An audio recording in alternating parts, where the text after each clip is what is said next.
So this happened at my job about 6 months ago and I'm still kind of shaking my head about it.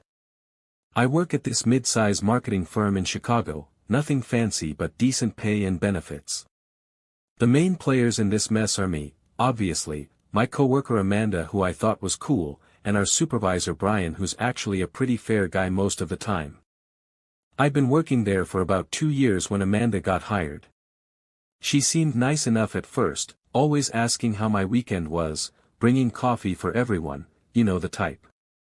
We started grabbing lunch together sometimes and I genuinely thought we were becoming friends. She was smart, funny, and seemed to really care about doing good work. Boy was I wrong about that last part. The trouble started when our department got assigned this huge client project worth like $200,000 to the company. Brian made it clear that whoever led this project successfully would probably get promoted to senior account manager, a position that came with a nice salary bump and corner office. Both Amanda and I had been eyeing that promotion for months.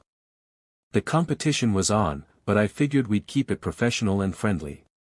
Again, I was so naive it's embarrassing thinking back on it now. Let me give you some background about Amanda that I should have paid more attention to. She'd been at 3 different companies in the past 4 years, which she always explained as seeking new challenges, or company restructuring. Red flag number 1 that I completely missed. She also had this habit of asking really detailed questions about everyone's projects during our team meetings. At the time, I thought she was just being thorough and collaborative, but looking back, she was definitely gathering intel on what everyone was working on. The company culture at our firm was pretty open and trusting. We didn't have locked file cabinets or restricted computer access like some places. Everyone could pretty much see everyone else's work if they wanted to, which worked fine when people were honest and professional. Amanda definitely took advantage of that trust in ways I never could have imagined. I remember the exact day Brian announced the big project. It was a Monday morning in March, and he called an all-hands meeting for our department. The client was this major retail chain looking to completely rebrand and launch a new marketing campaign. It was the kind of project that could really make someone's career if they handled it right. Brian explained that he wanted to see individual proposals from anyone interested, and the best one would get to lead the project and work directly with the client executives. Amanda was sitting right next to me during that meeting, and I could practically feel the excitement radiating off her. She kept taking notes and nodding enthusiastically whenever Brian talked about the project scope.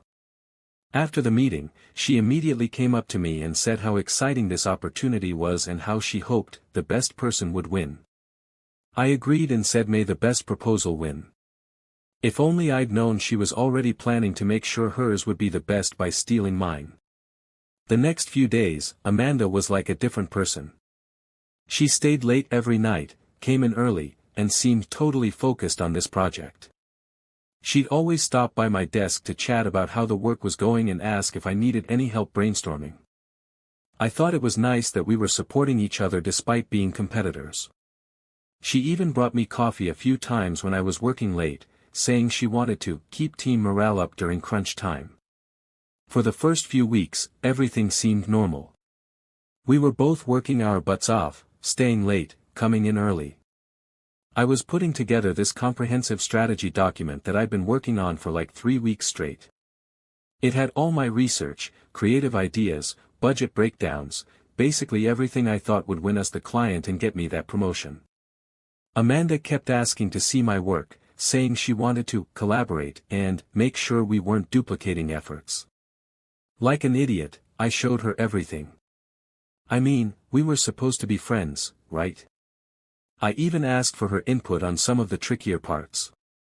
She was super helpful and encouraging, always saying stuff like, "Oh wow, this is brilliant," and "the client is going to love this approach." Meanwhile, she was pretty secretive about her own work. Whenever I'd ask what direction she was going, she'd just say something vague like, "Oh, I'm still brainstorming," or, "You know me, I work better under pressure." I didn't think much of it at the time because everyone has their own work style. Plus, I was so focused on perfecting my own presentation that I wasn't really paying attention to what anyone else was doing. That was my first mistake, trusting her completely while staying in my own little bubble. The strategy one was developing was really comprehensive. I'd spent hours researching the client's competitors, analyzing their current market position, and identifying gaps in their brand messaging. I created detailed customer personas based on demographic data and consumer surveys. The creative concepts I came up with were fresh but still aligned with the client's core values. I even reached out to some contacts at other agencies to get insights on similar campaigns they'd run. Amanda seemed genuinely interested in my research methodology. She'd ask specific questions about where I found certain statistics or how I developed particular creative concepts. She even suggested a few tweaks that actually made my work stronger. I was grateful for her input and thought this was what good teamwork looked like, even in a competitive situation. What I didn't realize was that every time she offered feedback or asked detailed questions, she was basically getting a masterclass in my entire approach. She'd take notes during our conversations, claiming she wanted to remember her suggestions for her own work. Sometimes she'd even ask me to email her certain research links or resources, so she could avoid duplicating my efforts. I started noticing that Amanda would often work late on the same nights I did. She'd stay until I left, always saying she was just finishing up a few things. I thought it was coincidence or maybe she was motivated by seeing how hard I was working. Never occurred to me that she might be waiting for me to leave so she could access my computer. I submitted the report on a Tuesday night after Jessica had gone to bed. Hit send and immediately felt this mix of satisfaction and terror. There was no taking it back now. The investigation started quietly. I only knew because Jessica came home stressed one day, mentioning that HR was asking questions about expense reports and company events. She seemed worried but didn't know why I was asking so many questions about it. 2 weeks later, everything exploded. Brandon got called into a meeting with corporate. Turns out, my little tip triggered a full audit of his department. They found way more than I expected, not just the charity thing, but a pattern of financial irregularities going back years. Jessica called me at work, crying. Brandon had been suspended pending investigation. The promotion was obviously off the table. But here's where it gets crazy, because Brandon was her direct supervisor, Jessica got pulled into the investigation too. See, Brandon had been signing off on Jessica's expense reports, some of which were apparently questionable. Business lunches that looked personal, conference expenses that didn't match up with actual conferences. Jessica swore she didn't know anything was wrong, that Brandon told her everything was approved. I felt this sick satisfaction watching her panic. Finally, she was feeling some of what I felt. But then the guilt hit me. This wasn't just about Brandon anymore, I was watching my wife's career implode. The investigation kept expanding. Corporate brought in external auditors, forensic accountants, the works. What started as a simple ethics violation was turning into potential embezzlement charges. The local news picked up the story because of the charity connection. Jessica wasn't sleeping, barely eating. She'd sit at the kitchen table with legal documents, trying to prove her innocence. Part of me wanted to comfort her, but another part thought she deserved this stress after what she put me through. The investigation kept expanding like a cancer. What started with Brandon's department spread to other divisions.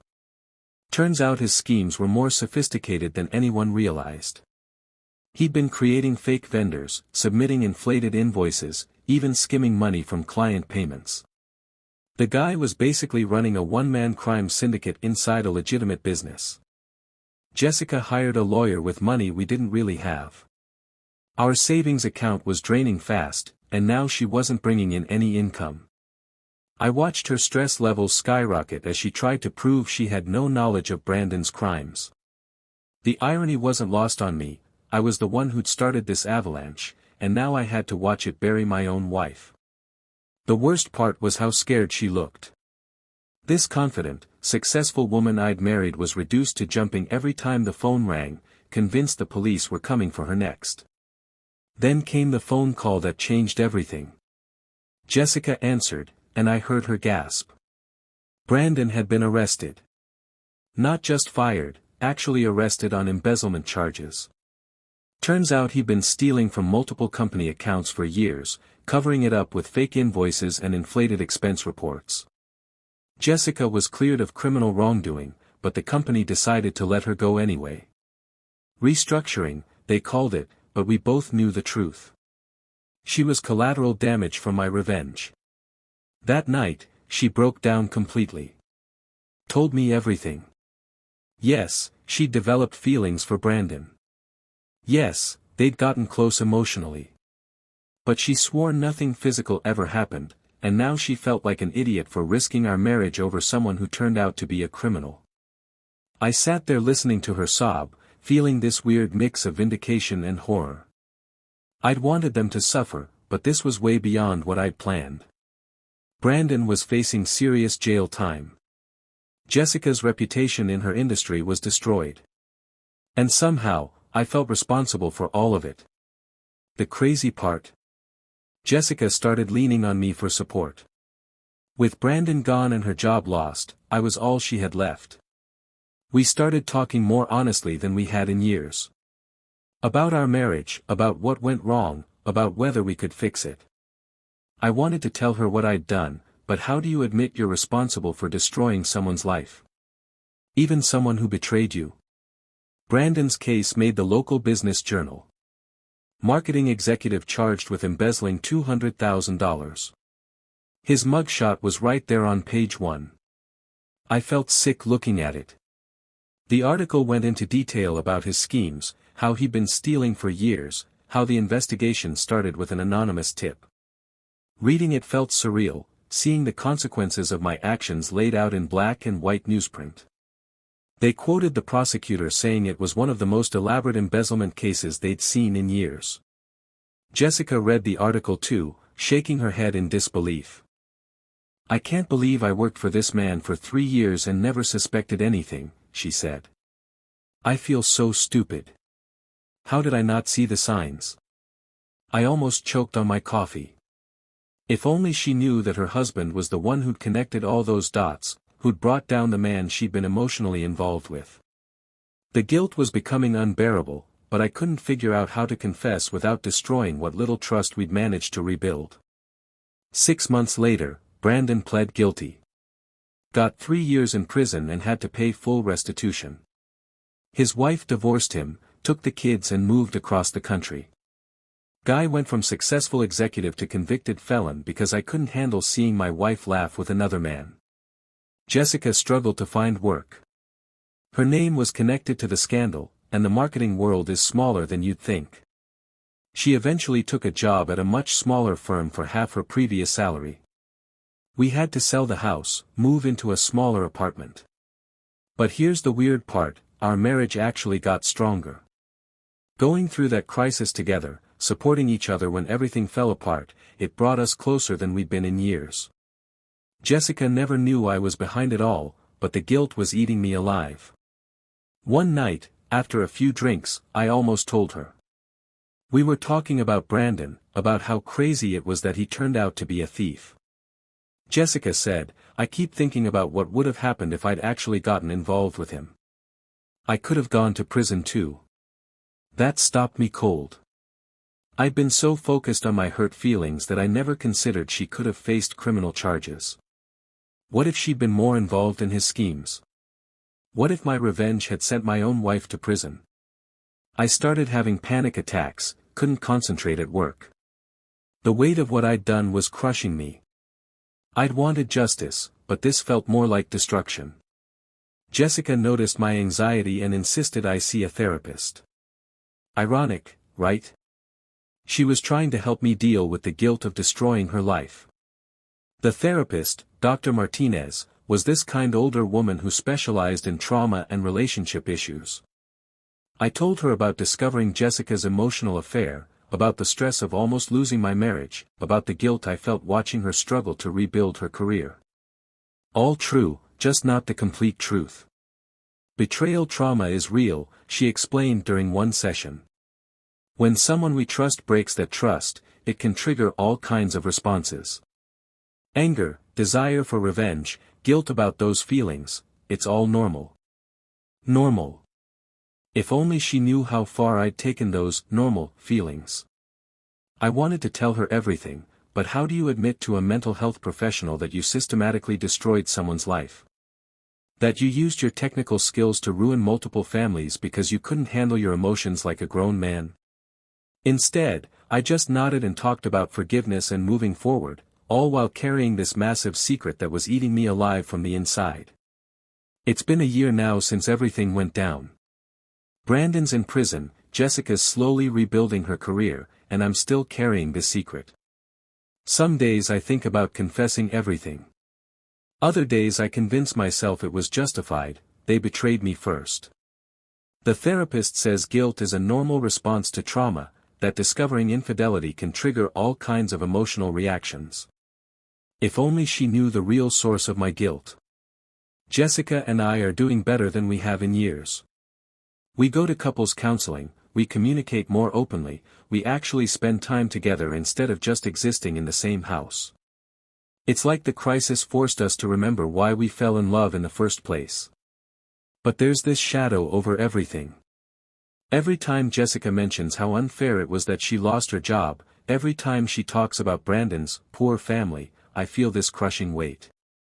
I single-handedly destroyed multiple lives because I couldn't handle my emotions like an adult. Sometimes I wonder what would have happened if I just confronted them directly, or filed for divorce, or gone to marriage counseling first. Would Jessica have chosen me? Would we have worked things out without all this destruction? I'll never know, because I chose revenge instead. And now I have to live with the consequences of that choice forever. The worst part? I got what I wanted. Brandon's life is ruined, Jessica learned her lesson about emotional affairs, and our marriage is stronger than ever. But the cost was so much higher than I ever imagined. If you're reading this and thinking about revenge, don't. Just don't. There are always unintended consequences, and you might not be able to live with yourself afterward. Some victories aren't worth winning. I got my revenge, sure. Brandon's in prison, his family destroyed, his career obliterated. Jessica learned the hard way about the dangers of emotional infidelity. Our marriage survived and even thrived. But I wake up every morning knowing I'm responsible for sending a man to prison, for destroying his children's lives, for traumatizing my own wife in ways she'll never fully understand. The anonymous tip line is still active at Jessica's old company. Sometimes I wonder if they ever figured out who made that call, if there's some investigation file sitting in HR with my digital fingerprints all over it. But it's been a year, and nobody's come knocking. Maybe I'll tell Jessica someday. Maybe I'll take this secret to my grave. All I know is that revenge isn't the justice I thought it would be. It's just another kind of prison, and I'm serving a life sentence.